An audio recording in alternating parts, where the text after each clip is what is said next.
Hello everybody, GL1 here, and today I'm going to talk about several things. What I'm holding in my hand is an action figure from 1997 from the movie Kull the Conqueror. Now, I'm going to talk about Kull a little bit, but I mainly want to link how the author of Kull the Conqueror links to other things, and that author is Robert E. Howard, who is most famous for his books, movie adaptations, and cartoons that have been done on Conan. And Robert E. Howard is an author who lived from 1906 to 1936, so he only lived 30 years. And sadly, he took his own life. He wasn't successful as a writer until he was 23, so he only enjoyed success for about 7 years. And by even the standards of that day, his success was somewhat moderate. He published in magazines, journals, and newspapers. And the books on Conan, which I'm going to show you, I have several, he didn't write books on Conan. What he did is he published in magazines, pulp magazines, as they were called, just like the movie Pulp Fiction. He published in a magazine Weird Tales. And so every week there would be another story about Conan the Barbarian or Kull the Conqueror. And those stories were assembled by Sprague de Camp and Lynn Carter into books. And I'm going to show you right now some of those books. Now, these books were written, the short stories were written in 1935, and then they were assembled into books in either 1955 or 1968. So, and maybe even 1981. So it all depends on how we're, first publishings and things like that. But this is an old book. This is a 1968 edition of Conan the Wanderer, and as you can see, it's in pretty good condition.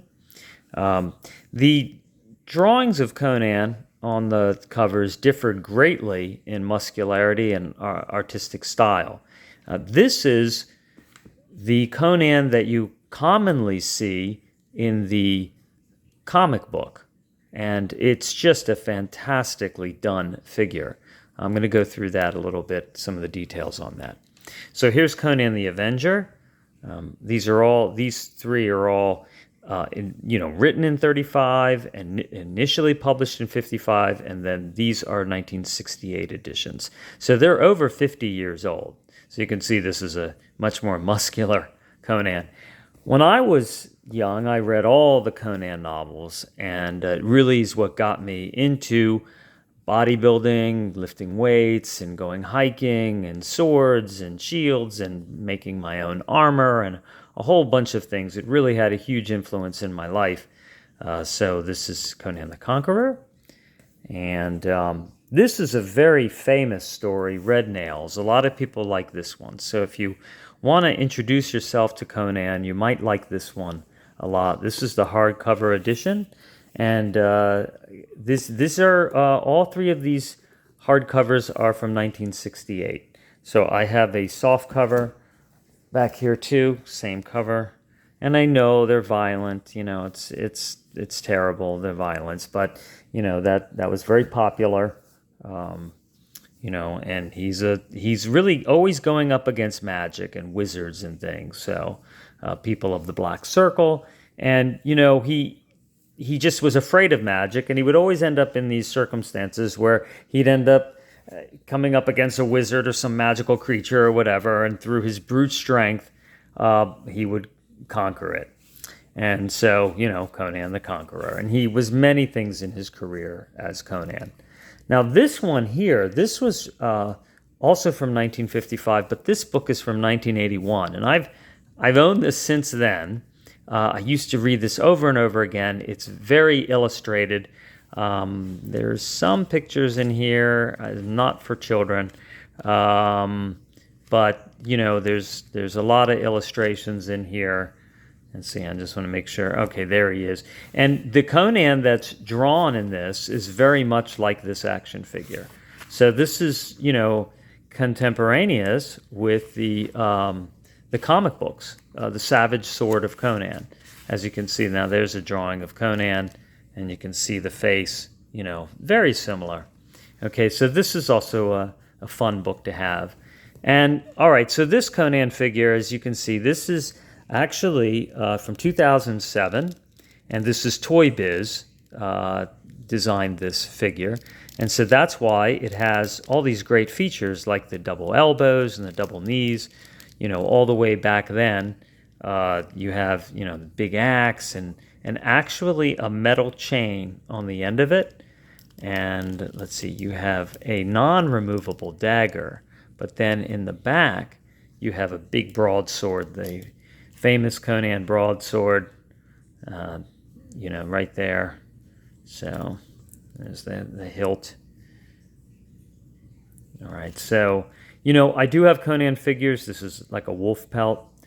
Conan figures that are of Arnold Schwarzenegger, who played Conan in the 1982 movie Conan the Barbarian. But I've shown you those before, but I'm going to show you those again when my Conan the King figure, which is on pre-order, comes in. I'll do a show again on all those. And you even have the ankles that swivel. Now, what's interesting about this figure is that this is Vikor. So now this is 2007. So 4 years later, the He-Man Classics line that was only online came out with this figure, Vikor. So Vikor probably was in the He-Man lore before that, but there was a lawsuit between the estate of Robert E. Howard and Conan. And He-Man. And the He-Man estate, the Conan estate did not win the lawsuit. They were saying that they copied Conan with He-Man because the first iteration of He-Man looked like this, and he had dark hair and everything. And then, they came out with the blonde guy, and the lawsuit was dismissed. But later they came out with Vikor, and as you can see, it's really hard not to see that Vikor looks a lot like Conan. And not only does he look like him, but even the weapon complement is the same. So he has this sword that's, behind him, and he has the pelt on his back. And the helmet, as you can see here, is the Conan the Conqueror helmet. And boy, does that shield look familiar too. So, anyway, this is, you can even see the battle axe behind him, right? So he's on that sword, on that horse. So anyhow, I love my Vikor figure too, and they're going to come out with a new Vikor figure for the He-Man line.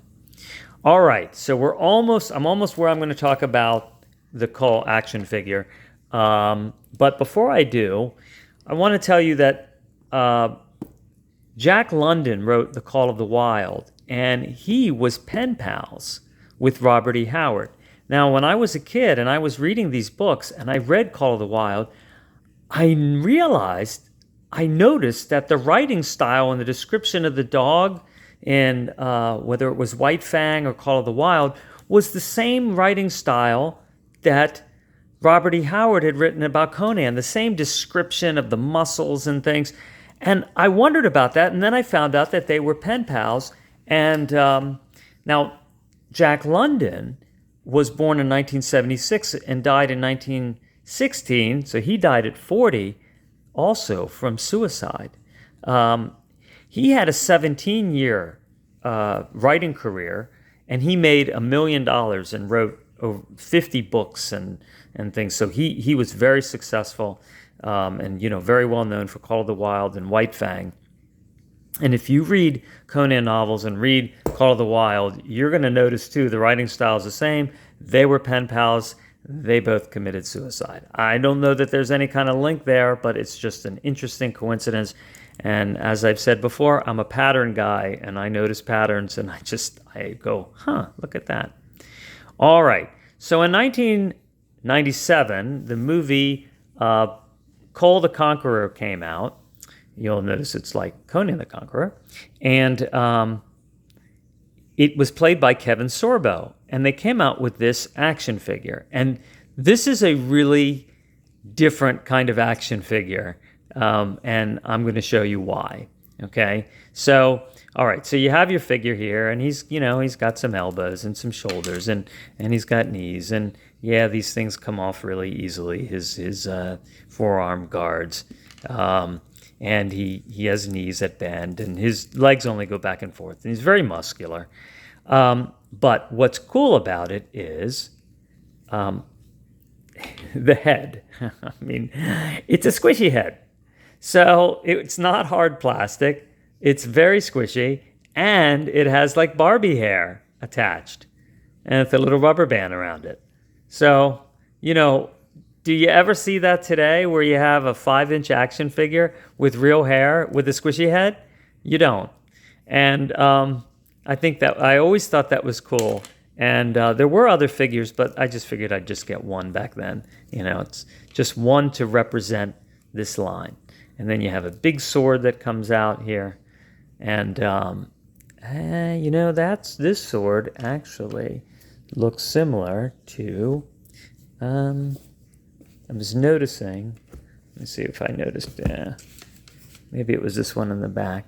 Yeah, okay. So if you see that the hilt, the guard, goes up just like this one. So, I don't know if they borrowed artistically, but, they may have.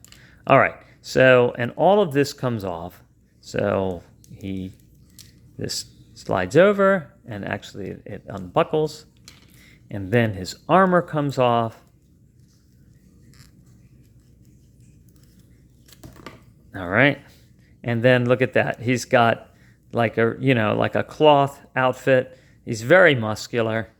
And then that Velcro's off. Now, either they had other Kull figures that had other accessories that went on, or they just used the body to some other action figure that they had, and then they just called it Kull. I don't really know one way or the other, but it has those spaces in the back for something like attachable wings or something.